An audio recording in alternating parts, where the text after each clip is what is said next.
नमस्कार मु जगदीश आपणक ପାଇଁ ନେଇକି ଆସିଛି ଆଜି ସକାଳର କେତୋଟି ଗୁରୁତ୍ୱପୂର୍ଣ୍ଣ ଖବର ସେଥିପାଇଁ ଭିଡିଓଟିକୁ ଶେଷ ପର୍ଯ୍ୟନ୍ତ ଦେଖିବାକୁ ମୋର ଅନୁରୋଧ। ଚାଲନ୍ତୁ ଆଜି ସକାଳର ଖବର ଉପରେ ନଜର ପକାଇବା। ଆଜିର ପ୍ରଥମ ଖବର ପ୍ରତ୍ୟେକ ଗାଁରେ ଭାଗବତ ଟୁଙ୍ଗୀ ମାନଙ୍କର ହେବ ପୁନରୁତ୍ଥାନ। ଶ୍ରୀମଦ୍ ଭାଗବତ ମହୋତ୍ସବରେ ଯୋଗଦେଇ ମୁଖ୍ୟମନ୍ତ୍ରୀ ଏହି ସୂଚନା ଦେଇଥିଲେ। ସମାଜର ବିକାଶ ନିମନ୍ତେ ଯୁବପିଢ଼ିଙ୍କ ଭାଗବତ ତତ୍ତ୍ୱକୁ ଗ୍ରହଣ କରିବା ଉଚିତ।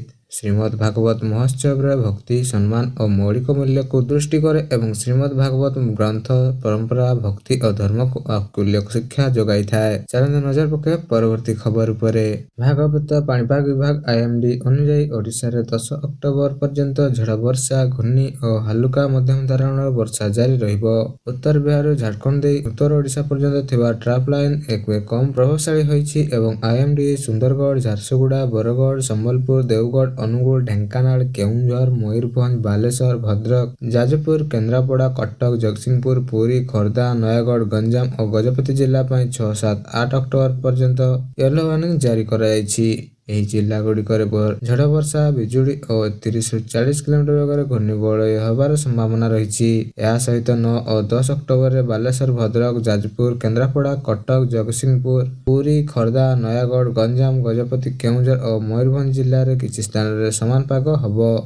9 ଅକ୍ଟୋବର ପର୍ଯ୍ୟନ୍ତ ରାଜ୍ୟରେ ହାଲୁକାରୁ ମଧ୍ୟମ ଧରଣର ବର୍ଷା ଜାରି ରହିବ ଏବଂ ପରବର୍ତ୍ତୀ 6 ମାସ ପାଇଁ ଉପକୂଳ ଓଡ଼ିଶା ସହ କଳାହାଣ୍ଡି କନ୍ଧମାଳ ନୟାଗଡ଼ ନବରଙ୍ଗପୁର ରାୟଗଡ଼ା କୋରାପୁଟ ଓ ମାଲକାନଗିରିରେ ବର୍ଷା ହେବ। 10 ଓ 16 ପର୍ଯ୍ୟନ୍ତ ସୋନପୁର ବୌଦ୍ଧ ନୂଆପଡ଼ା ବଲାଙ୍ଗୀର ସୁନ୍ଦରଗଡ଼ ଝାରସୁଗୁଡ଼ା ବରଗଡ଼ ସମ୍ବଲପୁର ଦେଓଗଡ଼ ଅନୁଗୁଳ ଢେଙ୍କାନାଳ କେଉଁଝର ଓ ମୟୂରଭଞ୍ଜରେ ଶୁଷ୍କ ପାଗ ରହିବାର ସମ୍ଭାବନା ରହିଛି। ଏବେ 9 ଅକ୍ଟୋବର ପାଖାପାଖି ଉତ୍ତର ବଙ୍ଗୋପସାଗରରେ ଏକ ନୂତନ ଘୂର୍ଣ୍ଣିବଳୟ ବା ଲଘୁଚାପ ସୃଷ୍ଟି ହେବାର ପୂର୍ବାନୁମାନ ରହିଥିବା ବେଳେ ଏହାର ପୂର୍ବରୁ ରାଜ୍ୟରେ ପ୍ରବଳ ବର୍ଷା ଆଣିପାରେ।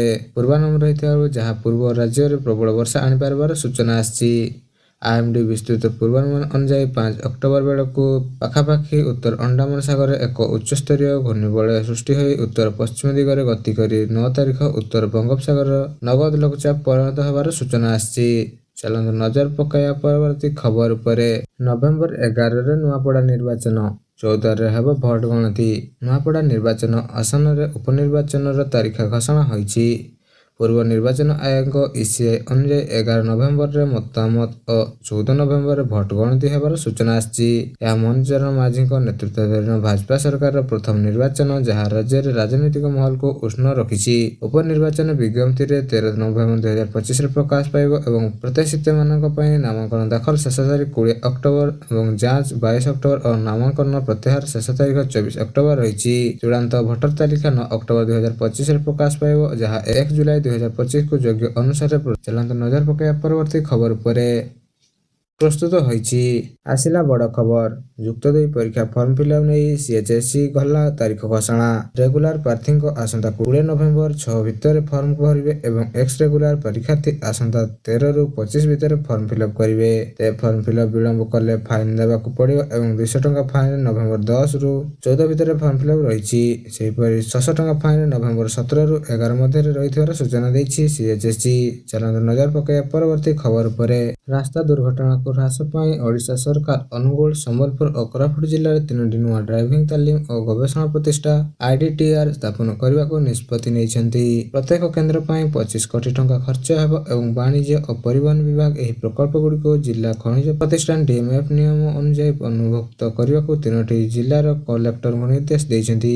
ଏହାସହ ପ୍ରକଳ୍ପ ପାଇଁ DMF ପାଣ୍ଠିରୁ ଅର୍ଥ ବ୍ୟୟ ଅନୁମୋଦନ ପାଇଁ ଯୋଜନା ଓ ସମନ୍ୱୟ ବିଭାଗକୁ ପ୍ରସ୍ତାବ ଦିଆଯାଇଥିବା ବେଳେ ପରିବହନ କମିଶନକୁ ଅନୁଗୁଳ କୋରାପୁଟ ଓ ସମ୍ବଲପୁରର DMF ଟ୍ରେଣ୍ଡ ପାଇଁ ବିସ୍ତୃତ ପ୍ରକଳ୍ପ ପାଇଁ ରିପୋର୍ଟ ପ୍ରସ୍ତୁତ କରିବାକୁ କୁହାଯାଇଛି। କେନ୍ଦ୍ର ସରକାର ଯୋଜନା ଅନୁଯାୟୀ ପ୍ରତ୍ୟେକ IDTR ପାଇଁ 17.25 କୋଟି ଟଙ୍କା ଆର୍ଥିକ ସହାୟତା ମିଳିବ ଏବଂ ବାକି 7-8 କୋଟି ଟଙ୍କାର DMF ପାଣ୍ଠିରୁ ମିଳିବ। ଓଡ଼ିଶାରେ ବର୍ତ୍ତମାନ ଯାଜପୁର ଗଞ୍ଜାମ କେଉଁଝର ଓ ସୁନ୍ଦରଗଡ଼ରେ 4ଟି IDTR କାର୍ଯ୍ୟ ରହିଥିବା ବେଳେ ଯେଉଁଥିରେ ତାଲିମପ୍ରାପ୍ତ ଚାଳକମାନଙ୍କର ଦୁର୍ଘଟଣାମୁକ୍ତ ରେକର୍ଡ ରହିଛନ୍ତି। ନୂତନ କେନ୍ଦ୍ର ସ୍ଥାପନ ସହ ରାଜ୍ୟରେ ରାସ୍ତା ସୁରକ୍ଷା ଓ ପେସାଦାର ଚାଳକ ତାଲିମ ବ୍ୟବସ୍ଥା ଆହୁରି ସୁଦୃଢ଼ ହେବ ବୋଲି ସୂଚନା ଦିଆଯାଇଛି। ଚାଲନ୍ତୁ ନଜର ପକାଇବା ପରବର୍ତ୍ତୀ ଖବର ଉପରେ। କଟକ ଗଣ୍ଡଗୋଳ ଘଟଣାରେ ଏଯାବତ 8 ଜଣଙ୍କୁ ଗିରଫ କରିଛି ପୁଲିସ। ଏନେଇ ସୂଚନା ଦେଇଛି ପୁଲିସ କମିଶନର S ଦେବ ସିଂ। ଆଗକୁ କାର୍ଯ୍ୟାନୁଷ୍ଠାନ ଆହୁରି ଜୋରଦାର ହେବ ବୋଲି କହିବା ସହ 3ଟି ମାମଲାରେ 8 ଜଣଙ୍କୁ ଗିରଫ କରାଯାଇଛି। ଅଭିଯୁକ୍ତ ବିରୋଧରେ ସଂଗୀତ ଦଫା ଲଗାଇଛି ପୁଲିସ। ବିନା ଅନୁମତିରେ ଶୋଭାଯାତ୍ରା ବାହାର କରିବା, ବେଆଇନ ଭାବେ ସହର ପରିକ୍ରମା କରି ଏକାଠି ହେବା, ପୁଲିସ ଉପରେ ଆକ୍ରମଣ ଭଳି ମାମଲା ରୁଜୁ କରିଛି ପୁଲିସ। କଟକରେ ଧୀରେ ଧୀରେ ଶାନ୍ତି ଫେରୁଥିବା ବେଳେ ବିଶୃଙ୍ଖଳାକାରୀଙ୍କ ବିରୋଧରେ ପୁଲିସ ପ୍ରଶାସନ ପକ୍ଷରୁ କାର୍ଯ୍ୟାନୁଷ୍ଠାନ ନିଆଯାଉଛି। ଅଭିଯୁକ୍ତଙ୍କ ବିରୋଧରେ ଦୃଢ଼ କାର୍ଯ୍ୟାନୁଷ୍ଠାନ ହେବ ବୋଲି ଆଇନ ମନ୍ତ୍ରୀ ପୃଥ୍ୱୀରାଜ ହରିଚନ୍ଦନ ସୂଚନା ଦେଇଛନ୍ତି। କଟକରେ ଶାନ୍ତି ଓ ସଦ୍ଭାବ ବଜାୟ ରଖିବା ପାଇଁ ଜନତାଙ୍କୁ ନିବେଦନ ମଧ୍ୟ କରିଛନ୍ତି। ଚାଲନ୍ତୁ ନଜର ପକାଇବା ପରବର୍ତ୍ତୀ ଖବର ଉପରେ। ଛୋଟ ପିଲାଙ୍କ ପାଇଁ ଥିବା ବାଧ୍ୟତାମୂଳକ ଆଧାର ବାୟୋମେଟ୍ରିକ ହେଲା ମାଗଣା। ଏନେଇ ଗତ ଶନିବାର ଭାରତୀୟ ସ୍ୱତନ୍ତ୍ର ପରିଚୟ ପ୍ରାଧିକରଣ ବିବୃତ୍ତି ଜାରି କରି ସୂଚନା ଦେଇଛି। ଅକ୍ଟୋବର 1 ତାରିଖ ଠାରୁ ଫି ଛାଡ଼ କରିବାକୁ କୁହାଯାଇଥିବା ବେଳେ ବର୍ଷେ ବଳବତ୍ତର ରହିବ। ଜାରି ରହିଥିବା ବିବୃତ୍ତିରେ କୁହାଯାଇଛି, ଏକ ଲୋକାଭିମୁଖୀ ପଦକ୍ଷେପ ସ୍ୱରୂପ ଭାରତୀୟ ଅନ୍ୟାନ୍ୟ ପରିଚୟ ପ୍ରାଧିକରକ ବାଧ୍ୟତାମୂଳକ ବାୟୋମେଟ୍ରିକ ଅପଟୁଡେଟ୍ ପାଇଁ ସମସ୍ତ ଦେୟ ଛାଡ଼ କରିଛି। ଏଥିରେ ପ୍ରାୟ 6 କୋଟି ପିଲା ଲାଭବାନ ହେବେ ଏବଂ 5 ବର୍ଷରୁ କମ୍ ବୟସର ପିଲା ଫଟୋ, ନାମ, ଜନ୍ମ ତାରିଖ, ଲିଙ୍ଗ, ଠିକଣା ଓ ଜନ୍ମ ପ୍ରମାଣପତ୍ର ପ୍ରଦାନ କରି ଆଧାର ପାଇଁ ପଞ୍ଜୀକରଣ କରିପାରିବେ। ତେବେ ଆଧାର ପଞ୍ଜୀକରଣ ପାଇଁ ସେମାନଙ୍କୁ ଟିପ ଚିହ୍ନ ପାଇଁ ଆଇରିସ ବାୟୋମେଟ୍ରିକ ଦିଆଯିବ ନାହିଁ, କାରଣ ଏଗୁଡ଼ିକ ସେହି ବୟସରେ ପରିପକ୍ୱ ହୋଇନଥାଏ। ପ୍ରଚଳିତ ନିୟମ ଅନୁଯାୟୀ 5 ବର୍ଷ ବୟସ ପରେ ପିଲାମାନଙ୍କ ଆଙ୍ଗୁଠି ଛାପ, ଆଇରିସ ଏବଂ ଫଟୋକୁ ଆଧାର ଅପଡେଟ୍ କରିବାକୁ ବାଧ୍ୟତାମୂଳକ।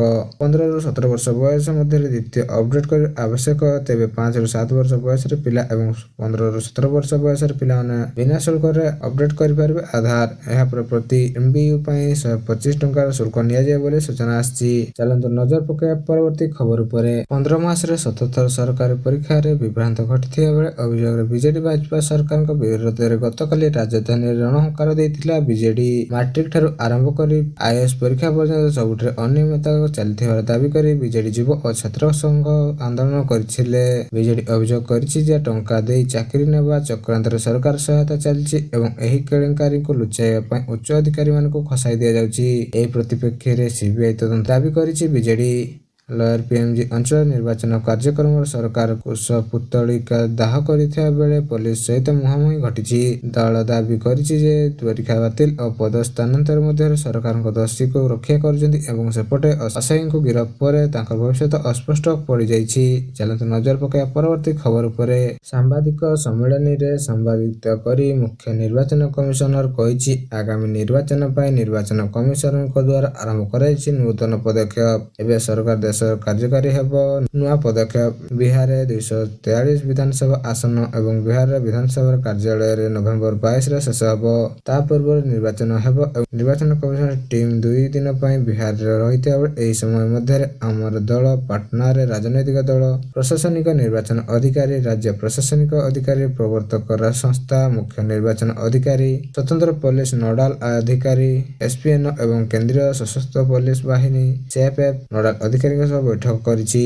ସେ କହିଛନ୍ତି, BLO ଯେଉଁ ପର୍ଯ୍ୟନ୍ତ ମତଦାନ ପାଖକୁ ଯିବେ ତାକୁ ଭଲ ଭାବରେ ଚିହ୍ନଟ କରିପାରିବେ ଏବଂ ଏଥିପାଇଁ ପରିଚୟପତ୍ର ପ୍ରଚଳନ କରାଯିବ ଏବଂ ଭୋଟରମାନେ ଏକ ଭୋଟ କେନ୍ଦ୍ର ବାହାରେ ସେମାନଙ୍କ ମୋବାଇଲ ଫୋନ ଜମା କରି ଭୋଟ ଦେଇପାରିବେ। ପୂର୍ବରୁ ଘରେ କିମ୍ବା ଅନ୍ୟ କୌଣସି ସ୍ଥାନରେ ମୋବାଇଲ ଫୋନ ଛାଡ଼ିବାକୁ ପଡୁଥିଲା। CEC କହିଛନ୍ତି ଯେ ବିହାରରେ କୌଣସି ପୋଲିଂ ବୁଥରେ 1200ରୁ ଅଧିକ ଭୋଟର ରହିବେ ନାହିଁ। CEC କହିଛନ୍ତି, ବିହାରରେ ଏକ ୱାନ୍ ଷ୍ଟାଣ୍ଡ ଡିଜିଟାଲ ପ୍ଲାଟଫର୍ମ ଲାଗୁ କରାଯିବ। ପ୍ରତ୍ୟେକ ପ୍ରାର୍ଥୀ ମତଦାନ କେନ୍ଦ୍ରର 100 ମିଟର ମଧ୍ୟରେ ସେମାନଙ୍କ ଏଜେଣ୍ଟ ନିୟୋଜିତ କରିପାରିବେ ଏବଂ 100% ୱେବକାଷ୍ଟିଂ ପ୍ରତ୍ୟେକ ମତଦାନ କେନ୍ଦ୍ରକୁ ଉପଲବ୍ଧ ହେବ।